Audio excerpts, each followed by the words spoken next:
So last weekend, my family and I gathered for what was supposed to be a nice, relaxing picnic at the park.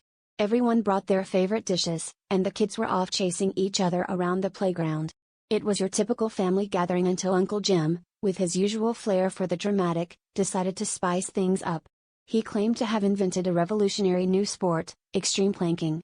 Now, we all know Uncle Jim isn't the most coordinated of the bunch, but his enthusiasm was infectious, and soon enough, all eyes were on him as he explained the rules, which seemed to mostly involve planking on various surfaces that progressively became more ridiculous and dangerous.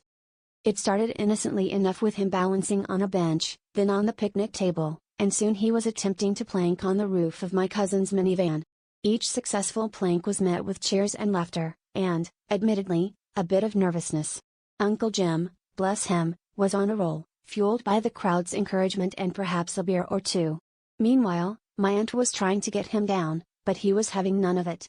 The climax of Uncle Jim's daredevil antics came when he pointed to the nearby porta potty, declaring it the ultimate extreme planking challenge. We watched in a mix of horror and amazement as he climbed atop the teetering porta potty, arms outstretched like a wobbly gymnast on a balance beam.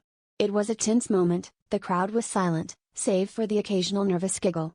Just as he managed to strike his final plank pose, the inevitable happened. The porta potty tipped, and Uncle Jim went down in a spectacular yet somehow graceful fall that would have impressed even the harshest Olympic judges. As we rushed to help him, Uncle Jim emerged from the toppled porta potty, surprisingly unscathed but wearing a sheepish grin. My cousin, ever the quick-wit, quipped, "Well, turns out he wasn't the crappiest player after all."